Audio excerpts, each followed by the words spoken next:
Oh, greetings, Grasshoppers. Hold on. Theme music started again on its own. Today is a very special day. As some of you know, today is Spinning Dragon's birthday. Also, the birthday of my business. Good morning, JoJo. Well, not really morning where you are, but good day, my friend. Yes, today is the day that we celebrate 3 years of Black Belt Bots being in business. Say that 5 times fast, but only if you're prepared. Today, we're going to talk about a little bit of the biggest lessons that I've learned so far, both about chatbots and being in business. Hey, thanks, Adele. Cool. Thanks for you. That was nice of you to say.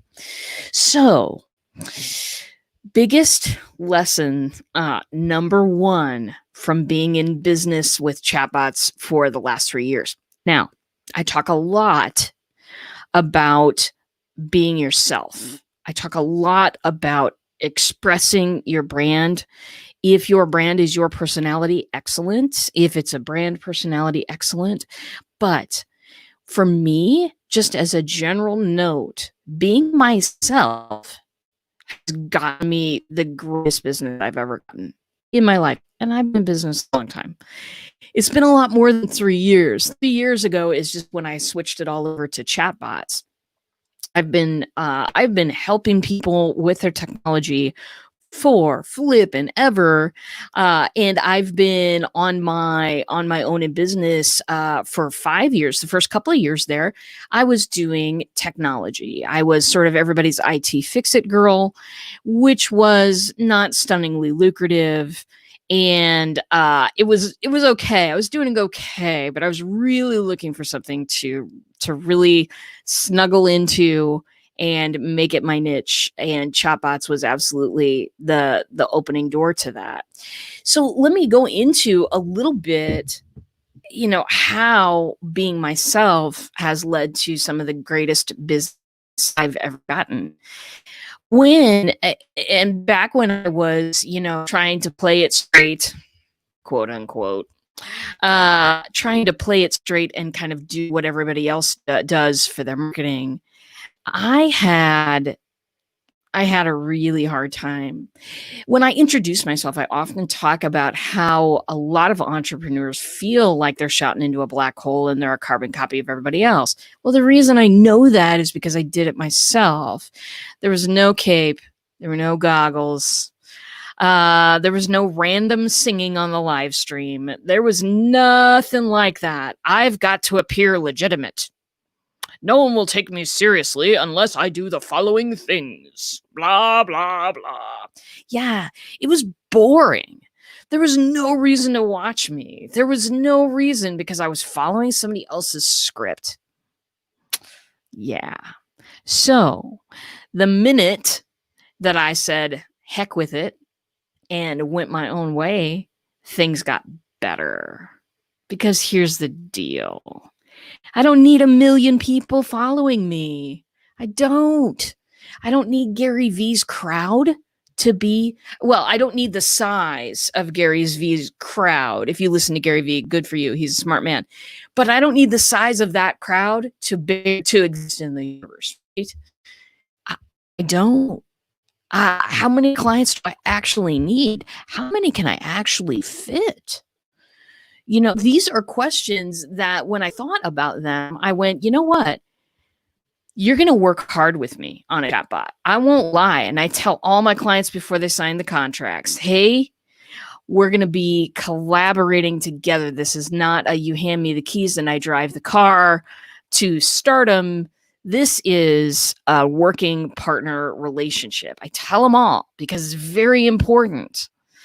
And if you don't like my personality, if I get on your nerves, best you don't sign the contract. You see, when I was acting like I thought everybody else wanted me to act, very official, when I was doing that, it was almost a bait and switch when people would actually get to me and start working with me. Because I'm not your normal tech person. And I didn't I didn't know. I didn't know that I needed to let people know beforehand. So what I used to do was broadcast the straight and narrow.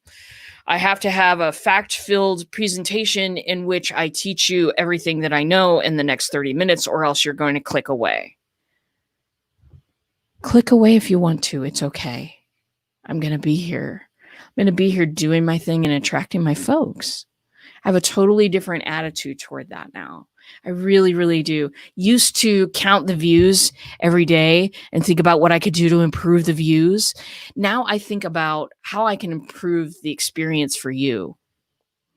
Now I think about, okay, what's going to be good for people to hear, in the morning. That's very North American centric, but what can I tell them? What can I do to brighten their day? What can I do to inform them about cool stuff that's going on in my world? What can I do to inform them about cool partners that I have? So I think I now spend that energy in a totally different place, and I'm getting a totally different result. Don't count the views anymore. It absolutely doesn't matter. If you're listening to this, it's because you want to be here. And those are the people that I want to talk to. So Jojo says, this is gold. Authentic business is the way to go. Oh, yes. Yes, my friend. Yes, let's celebrate. Let's have a little Baby Yoda celebration, which also the t-shirt that I'm wearing today, everybody. Baby Yoda's my favorite. Anyway, so your personality, if it's quirky, welcome. If it's not quirky but funny, great. No matter what you want to emphasize in your personality, it's going to make you stand out. Now, angry and cursing, you might not want that. If that's your personality, you might want to choose a brand personality instead. Just saying. People are often turned off by that. But pretty much anything but that will work. If you're a hugely shy person, come on as a hugely shy person. That is okay, because you know what? People relate to being shy. I do. I take off the cape and goggles and I'm kind of a fly on the wall sometimes, you guys. Not in my house, but when we used to go out to other places, hang out with people. Anyway, that's coming back someday. Anyway, people relate to your real personality. People do not relate and click away from and do not care about a non-personality. So keep that in mind. Just keep that in mind throughout your business. People don't buy your stuff because of the features of your course offerings. People buy your stuff because there's something inside. There's some switch that flipped that says, I trust this person to take me through this process. This person's going to have my back. This person's going to take care of me and give me what I need. How do you get to that know, like, trust factor? And, I've done it in so many different ways in my time in business, right? I've done the networking meeting thing where you show up at 7:00 every Monday, and sit in a circle and everybody kind of says the same thing. And, that's been great stuff. I've done other types of networking. I've tried to do networking online through, different groups and stuff like that. None of it's really worked for me in my business because and it's largely because of what I deal with. I deal with brand new technology that people have never seen before. Exciting and a little confusing if you're not immersed in it and swim in it every day like I do. So there's a thing. Know thy business. This is we'll have Spinning Dragon write up some commandments. That'll be hilarious. Well, maybe not commandments, maybe something else. We'll have Spinning Dragon write a manifesto for us. Know thy peeps. Know thy peeps. And know yourself. Know your product. For me, the best thing is to stand on stage in front of an audience of people and talk about what I do. I'm I'm a theater person. I love to entertain. I love to tell a story. Hello. My very first blog in, believe this, 1994. It was on, was it 94? I can't remember exactly the year, 94, 98, somewhere in between there. First blog on Tumblr called Tell Me a Story, RJ. Because when I was in college and we ate in the cafeteria, when I would start a story, everybody around me would be silent and tell others to be silent. RJ's telling a story now. The story is very important. We're going to have one of my friends on here in a couple weeks here, Kyle Gray. He's going to tell us all about how story is important. You do not want to miss that episode. Adele says, I needed to hear this again today. I've been overanalyzing way too much and not getting out there enough. Yes, this was so surprising to me that I could get out there in a way that, I could actually be myself and attract people. That just seemed to be counterintuitive to everything that I knew about marketing. You have to establish your expertise. All that kind of stuff. Never worked for me. One of the things that we all need to remember about our marketing and our outreach is that it's much like weight loss. It ain't one size fits all, people. Some people can exercise and like make that a part of just a religious part of their lives and do it that way. Some people can eat differently and make that work. Some people, keto, there are a bunch of ways out there. The myth is that there's just one way out there. And if this person did it, you can do it. Okay. Woo. That person might not have my body type.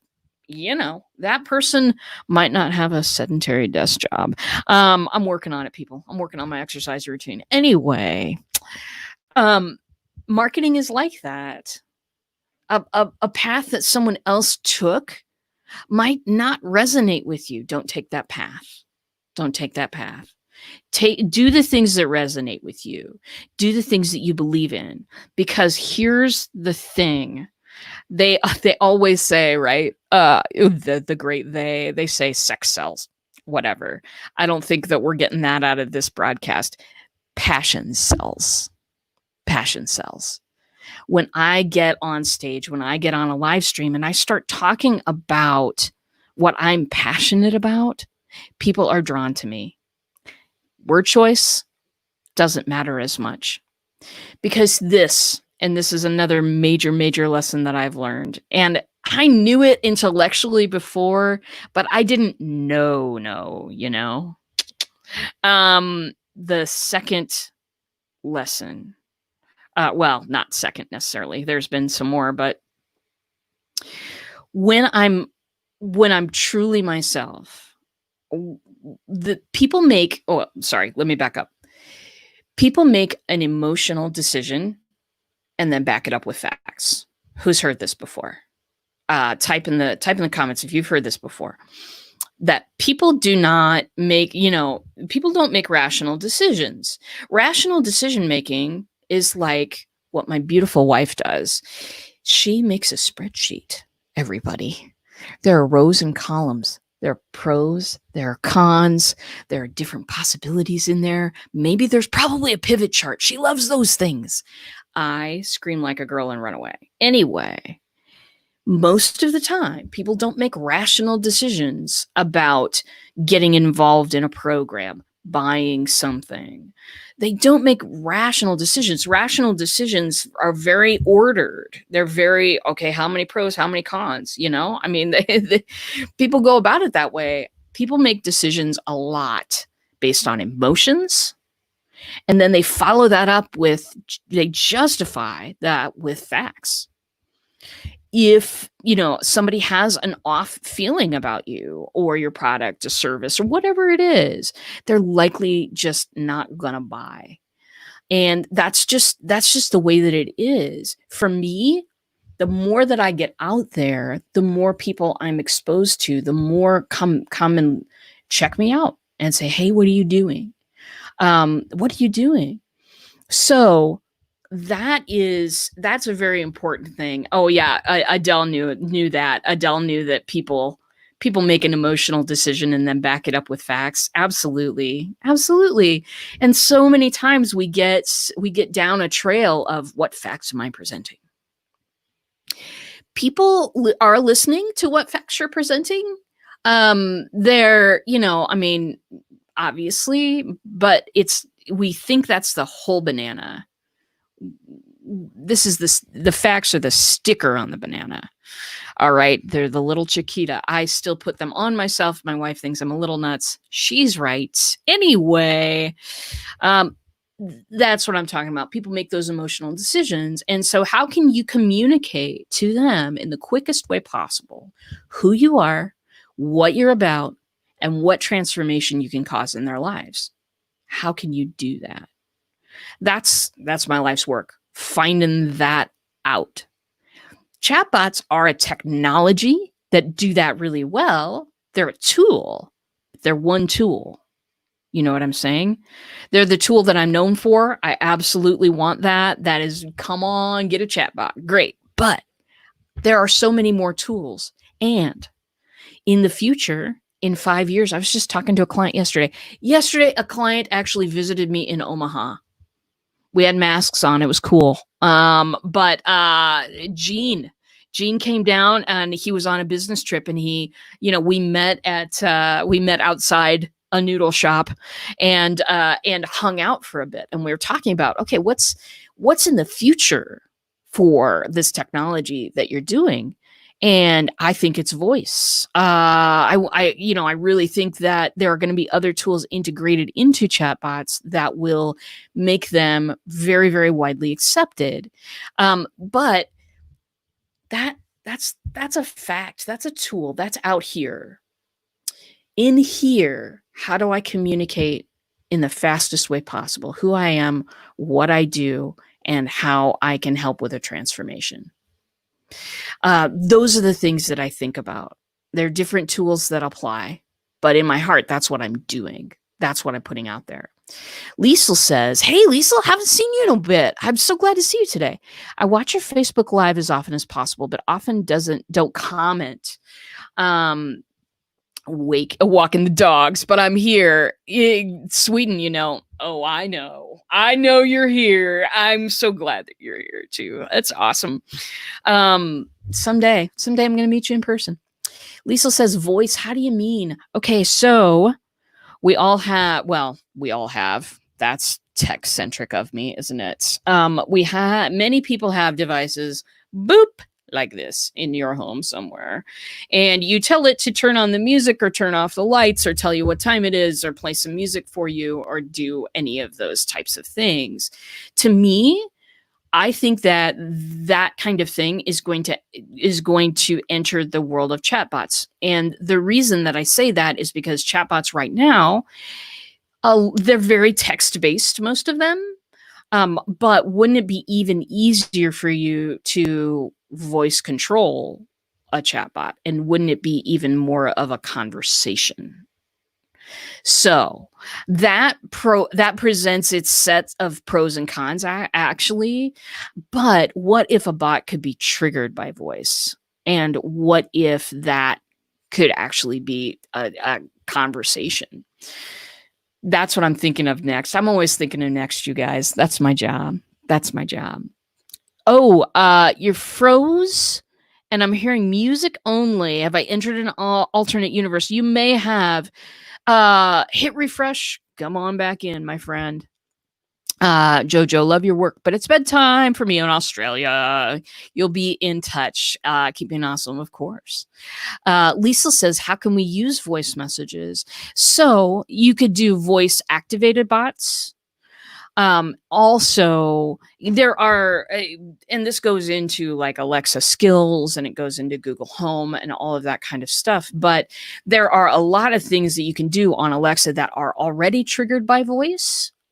How can I meld that into a chatbot experience? I don't know that yet, but I will, because I'm it's a tool that I think that right now we're just on the some people are kind of adopting it. Some people absolutely love it. Some people think, oh my gosh, it's listening to you every word you say.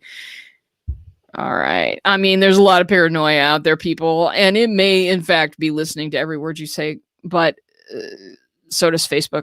I mean, come on. And you carry that in your pocket. So that's not a big deal to me. But the voice technology is kind of it's rising a little bit. I do think that it's going to be much more adopted in the next few years. And as we do that, how can we use that to up the experience in a chatbot even more? So that's what I know about that. So lessons so far today, and I haven't even, oh my gosh, it's 10:21. How did it become that? I don't know. Well, the passing of time, obviously, but so people make that emotional decisions way before they make a factual one most of the time. Getting to those emotions, letting them know who you are and what you stand for and the kind of transformation that you're offering before you get to the, features and benefits and blah, blah, blah, blah. People want to know that you're talking to them. That's what they want to know. They want to know that you see their problem, that you have a solution, and that you can be trusted to implement that solution. This is what they want to know. And it really doesn't matter what you do. You could be a plumber. It's the same thing. It's the same thing. And maybe you do a product that maybe you do a product or maybe you do a service, but essentially it's the same thing. The know, like, trust factor, but even kind of sped up into, is this person trustable? Do other people trust them? That whole social proof thing, right? People make an emotional decision, back it up with facts. So knowing that, how can I make the experience with them something that they will never forget, something that they keep being drawn to? That's my work. That's my work in the world. Yes, emotional decisions. Oh, Adele says Spotify on your phone took over. I know, right? Oh, that happens sometimes.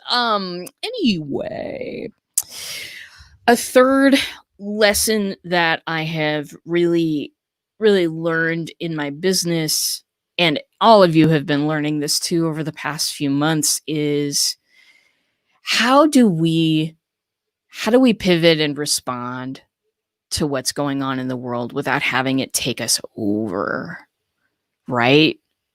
A lot of emotions tied up in the last few months. I did see a little picture. It was absolutely hilarious.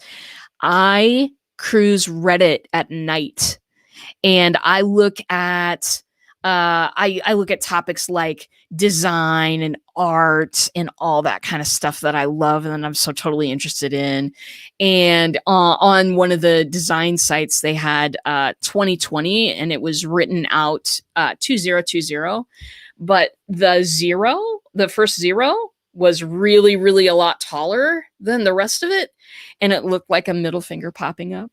It was hilarious. Anyway, write it yourself if you see what I mean, and keep your zeros tall and oval. All right. It's thrown most of us for a loop. Hey, it's thrown me for a loop. So what can we do? How can I adapt without letting it take control of me and my decisions?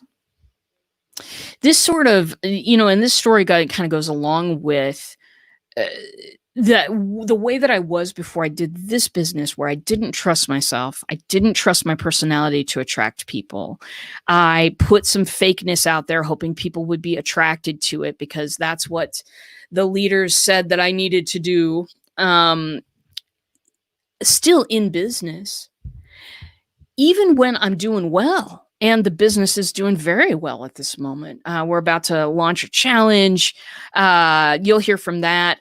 Charles Bird's going to come on and talk about that. I think that one's tomorrow. Yep, tomorrow's the 25th. Anyway, we'll be getting right on that. Charles is going to come talk about a challenge that we're about to run, and a ton of people are going to see this thing and get transformed. And I am so excited about it. It's absolutely ridiculous. Business is good, but in times of trouble, I still have that tendency to let somebody else lead, to let somebody else tell me what I should be doing and how I should be doing stuff and how do I market, blah, blah, blah, blah, blah, blah, blah, blah, blah. When the environment is uncertain, we get scared. We reach for things that are comforting. Hello, Animal Crossing. No, I don't play. I can't, because I would really have to create a clone just to play. So I don't. But people reach for comforting things. People wait for other people to tell them what to do. And to a certain extent, that is something that I have done with a couple of people in the last year. It's been like, okay, well, this person knows best, so I'm gonna, and sometimes that is the right thing to do, but it's almost never the right thing to do in an emergency. When lots of things are going on, it's not necessarily the person who knows the most that shouts the loudest and gets everybody's attention. So yeah, I have to be strong and lead myself. I have to take in other people's advice and go gut check. Is this the right way? Or is this maybe not the right way? Do I not feel as great about this? It really doesn't matter what their experience is. It really doesn't matter what is going on for them in their personal lives. When I do that gut check, is it right or is it wrong? That's a really important step for me. So as we're all pivoting, as we're getting used to the new normal, whenever that happens, think about that. Think about taking all the advice that you want to. Absolutely. But do a gut check with it and lead your business. No one, and I repeat, no one can lead your business better than you can. That deserves celebration as well. So that's kind of what I got for you today. Those are the biggest things I think that have occurred for me and my business in the last 3 years. Here's to 3 more, 6 more, 9 more, 27 more. I don't care. I love being in the front row seat of my clients' lives when a transformation is going on, when they start getting the engagement that they've always wanted, when the lights light up in their eyes and they say, RJ, how did you do this? That is the most important moment for me. That moment is not often caught on some kind of a recording device. It is joy that is shared between individuals. I have joy at my client's success. I about become a member of their family. I've applied for applications in a few places because I want to know. I want to be involved. I want to be true to your vision when I'm working on your stuff. And I want to be true to my vision when I'm working on my stuff too. So I have great goals for the future, my friends. It's, to me, it's all about that conversational marketing style where you are getting to know someone and they're getting to know you. It is all about, let's bring that traditional one-on-one back, but let's do it online and at scale, because I don't have time to talk to everybody in the world, and neither do you.